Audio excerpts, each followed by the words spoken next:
Okay. All right. We are here for CSU, Columbia Southern University's Military Author Takeover, right here at VGA, Veterans Growing America. And we are so excited to have with us today Miss Yolanda Tate. Everybody, please give it up for Miss Yolanda Tate. We are excited. So let me just start. So I'm super excited to have this time with you. Leadership, wellness, AI, entrepreneurship, and military experience don't often appear in the same sentence. Mm-hmm. However, our next author, Yolanda, is going to tell us why they should. And so we are excited to hear from you. But before we get into all the things evolving around C.O.M.M.A.N.D, who is Yolanda? Tell the people who Yolanda Tate is. People who know me know that I have always been outgoing. I'm loud. I am exactly where I'm from. I'm from Philly, born and raised. Come on now, Philly. I'm from South Philly. Graduated from Germantown. I see somebody looking like they may know. Graduated from Martin Luther King High School. And so green has always been my color because I bleed green. Because if you're born and raised from Philly, you are Eagles fan. And so you know that. That's all that we do. And so growing up, though, I was always the strong one in my family. And so everybody would put a lot on me. So I had a lot of responsibility. And at 10 years old, when my grandmother passed away, my aunts and my uncles and my mom took it really bad. And everybody came to me. I'm only 10 years old. And I'm hearing all of this from my aunts and uncles and all that. And that's when I knew that leadership was part of something that was in me, and that it was important, and that I was going to grow to be a leader of something. I didn't understand what, but I knew that leadership was always in me. And so that's where Yolanda, where I come from. I've always been a leader. I've always been a strong one. But I say that not to brag. I say that because it also caused a lot of pain and a lot of pressure behind it. And so that's where C.O.M.M.A.N.D is birthed from. That's amazing. So Yolanda presents AI Wellness Command Method, but it's showing women, veterans, and entrepreneurs how to use AI strategically. And so why write this book now, though? Why now? So I'm going to say, first of all, why not? Yep. We in the age of AI. That's right. Everybody uses AI. You have your phone, so you're using AI right now on your phone. We're being recorded right now. Is AI behind all of that? And so we have to learn how to not just use it strategically, but the first thing is that people think that AI is going to take your job away from you. Well, yes, it is going to be some jobs that will go away because of AI, but we have to learn how to not be afraid of it and learn how to use it and how to use it as a tool. It does not take away you as a human being. And so I like to say, be the human in command, but don't let the tech be in command of you. And so that's why I wrote that book. And it's not just about AI and tech, but it's about capacity too. Because us as leaders, especially everybody's been talking about high performing leaders and all of this. We normally think that the more that we carry or the more that we do makes us better, makes us successful, and it really doesn't. You are not successful if you do not have peace along with it, or you abandon yourself. You are not successful. Because I've learned, like, being productive doesn't always mean that you're doing everything right. And being productive, people think that you're efficient when you're productive, but really you're not. And so a lot of times when you think to be efficient, you think that, okay, I'm doing everything right, I'm doing everything good. But when it comes down to it, most high performers are proficient, they're efficient, but they're exhausted. They're tired. They're burnt out. They think that they're in line with stuff when they're really misaligned. And so that's what C.O.M.M.A.N.D is birthed after. That's why I wrote this book now. It's a framework, which we'll get into. But yeah, we need this. We have to know how to take command of ourselves, not allow people to take command of us and our time and our energy. That's a powerful message. And I will just say, because I know I've seen you here at VGA, I've seen you online, I've seen you on podcasts, you are doing amazing work. Thank you. I would consider you successful. But what to you, when did you realize that success that's not enough? I have to go back. I talk about this in the beginning of the book. And this is really when I found out I wasn't really successful. Being honest. Being a command sergeant major in the United States Army, did a lot of great things, made it up to division level command sergeant major, and a lot of females don't have that opportunity to do that. Right. So I've been blessed in that kind of way. But back in 2011, my son graduated from high school right here in Stafford, Virginia. And I had been deployed. I was stationed at Fort Carson. At that time, I had a battalion, and I was in 4ID. And, in 2nd ID. And so I got back here, went to his graduation, and my son was so happy that his mom was finally there. Because I was deployed. I hadn't seen my son in like almost a year. In person, seen him in almost a year. And so when I got there, I surprised him. He came and grabbed me, and he was like, "This my mom, everybody. This my mom. She made it. She made it." Them 3 words, "she made it," hit me so darn hard like a ton of bricks, because I was like, oh my God, I'm here. Yes, I made it. I got the accolades. I'm the sergeant major. I'm doing all these things, but I'm not the mom. I'd have missed all of my son's, basically all his high school years, because I was putting career first. And I just thinking about it now, a lot of women veterans, we go through this, and I call it the invisible tax. That we give up so much and we sacrifice so much for our careers, and we think we're doing it to be more successful, but at what cost?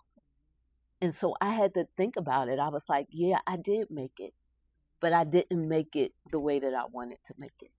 Was that a moment where you realized that maybe it's time to transition just because of that feel that you got? Because, mom guilt is real, right? And so, talk to me about that. So I'm going to be honest, no. No? Okay. Because that was 2011.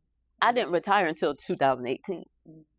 And that's because, as women, we feel like we have that responsibility. Yes, I was married. My husband was doing a lot of great things, but I felt like I had a responsibility to my family financially, just to make sure that we could still live the way that we were living.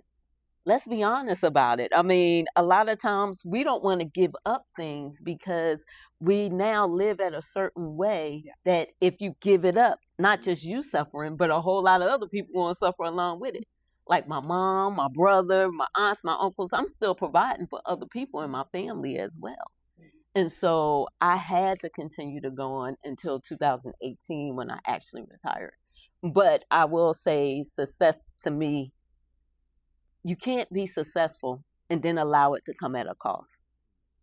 Success doesn't mean that you have a lot of money. Success doesn't mean that you have it all together. Success is understanding that you still have peace in the things that you do and how you want to live in life. Okay. All right. So I'm gonna take it a different angle now, because I want to talk about the entrepreneurs that you refer to in the book. And so for the entrepreneur, how do they need to start thinking about AI? So first thing, AI. I tell everybody, it's not a magic button.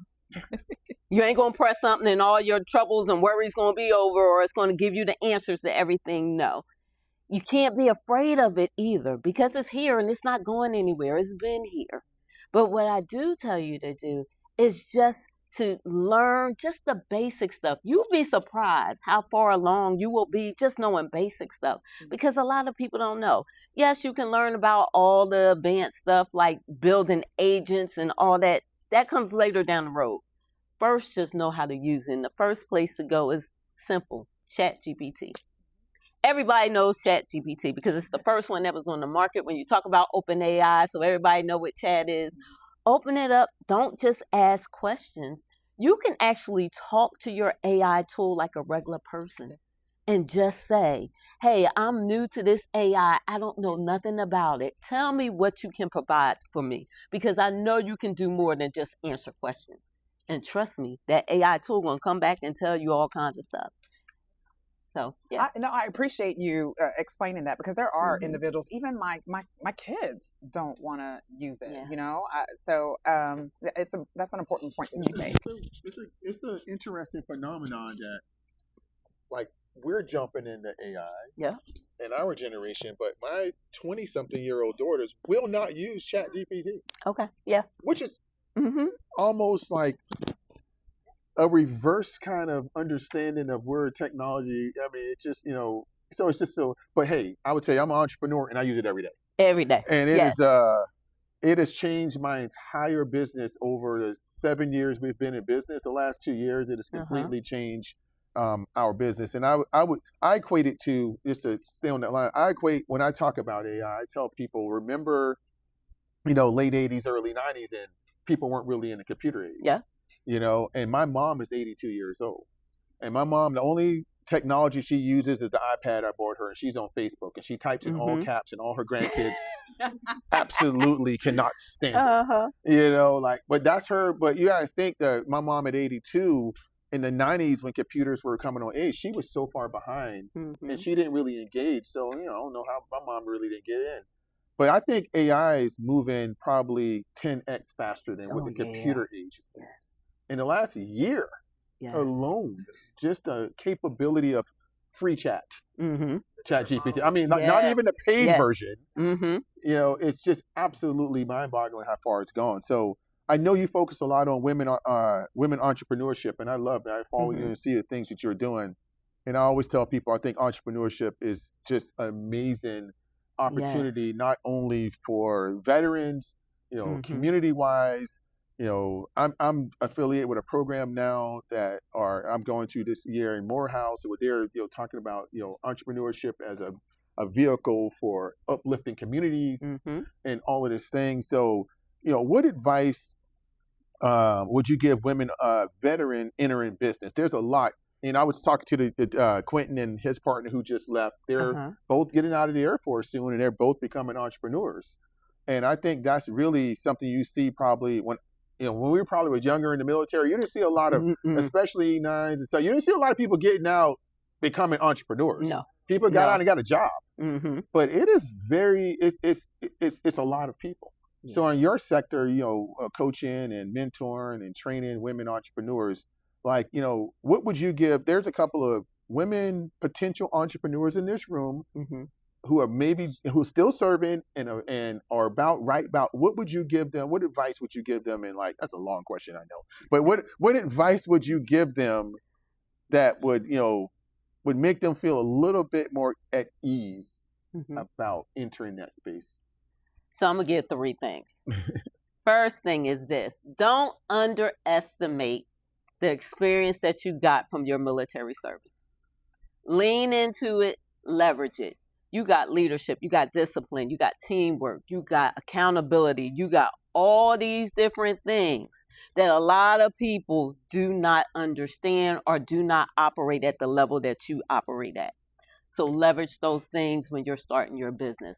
The next thing is, don't have a mission mindset that you allow it to self-sabotage you or use self-abandonment against yourself. And what I mean by that is you can get so mission-driven about running this business that this business becomes another battlefield for you.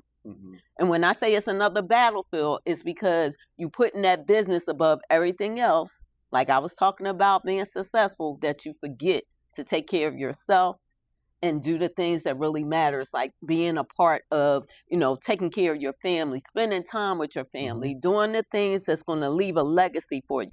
So don't let that business take over you. And then the last thing is, don't chase after shiny things. Because when you start a business, the first thing you want to do, go and get a website, go and spend all this money on all this stuff, and you have not yet built a community.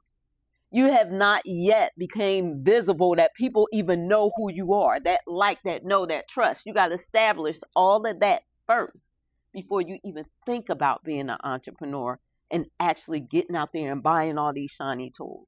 I'm telling you this from experience. Don't do that. Find your community. Be a part of groups like this at Veterans Growing America, where they're going to give you the actual tools, the knowledge, the resources, the community to help you. You need the platform. You need relationships. So as an entrepreneur, know that you can't do it by yourself. You have to have community.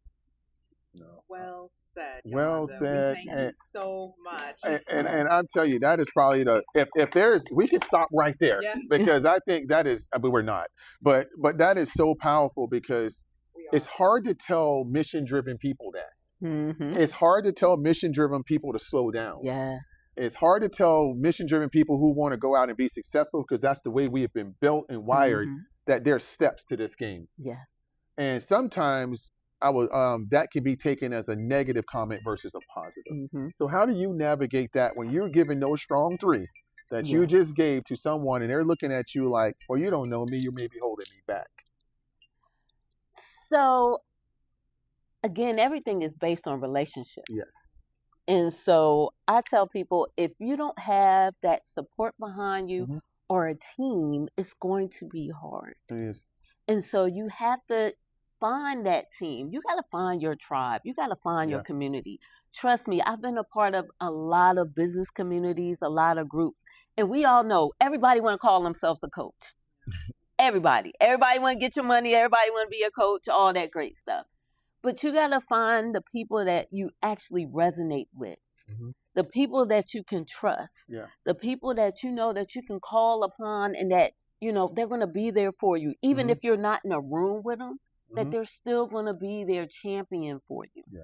It is some people I know in this room right now, like Donnell and them.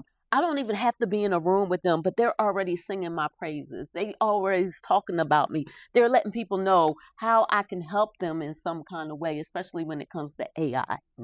And I don't have to be there. They're not trying to tear you down or anything like that. Yeah. And so that's why it's important to find the right people to be behind your corner, to be with you, and finding that community. And when you find that community, then that makes it a whole lot easier to be an entrepreneur.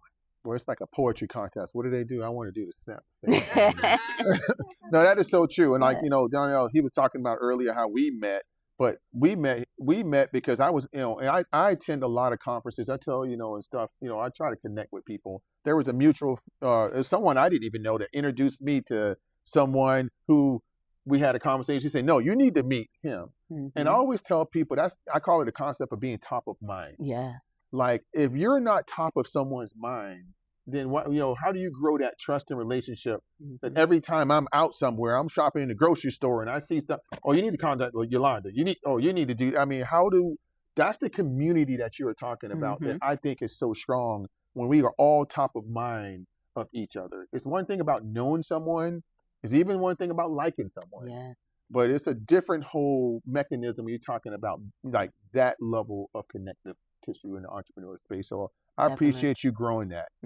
Definitely. So transitioning back into your AI tools. So you gave us a tool, and I think everybody knows chat. Yeah, everybody. What tool can you give us it's like something new? Because I'm like a nerd. Give me something new that you think everyone is that you've found recently. Like, man, I found this new AI tool that I think is pretty cool. Okay, so a tool that I use for all of my presentations, whenever I'm doing slide presentations, talking to anyone, is Manus. Manus was actually bought by Meta. But they're actually moving away from Meta now. It's a whole big story behind that. But Manus, you can do some incredible presentations with it. It also has some wonderful skills where you can build some great agents with it as well. So Manus is one of those ones. But the thing about Manus, it does take a lot of credits. And so if you're not using it regularly, you know, I don't recommend that to someone that's not really doing advanced stuff. Yeah. So Manus is one of them. The other thing that is big now is Claude Cowork. You get Cowork on your desktop only. And so when you're using Cowork is like your own executive assistant. It does everything for you. You give it a task, it will do everything from start to finish. It will organize everything, put it in folders, keep it for you, and it will build almost anything that you want. So Claude Cowork is something I tell everyone to use. You use it from the desktop version. Lastly, if you're building agents, Claude does all of that, but I'm not even agents. I'm going to talk about this because everybody got Gmail. One of the best things that you can use, the Google Workspace suite has so much stuff. Yeah. So not just Google Gemini, but you also can get like free video tools like Flow, like Whisk. Like Notebook LM is amazing if you never use Notebook LM to organize different things. And all of this stuff is free. under Google that people don't know about and don't use. So I always say use the free if you can use the free. But look into all of that. It's so many other ones I could talk about AI all day. No, so, I appreciate that because I wrote down all 3 that I don't use. Yep. 2 that I haven't heard of. So, it's about giving tools and different things to people. So, no, I appreciate it. And we're going to talk later. But can I say something about the tools? The tools are important. But what's even more important is having clarity. Yeah. Because you can't use a tool if you don't have clarity about it. Yeah. Because junk in is junk out. If you do not use it intentional and know what you're using it for, and a lot of people like all the shiny things, like what you see on social media and all that. It's far much more that you need to be looking at using AI for, to actually solve complex problems. And especially as an entrepreneur, it's not just about social media. People get stuck on that pretty shiny stuff. But it can actually help you even more to actually get a return on your investment. So you got to use it strategically. So speaking of getting to know more, if you want to know more about this space, then how can we contact you?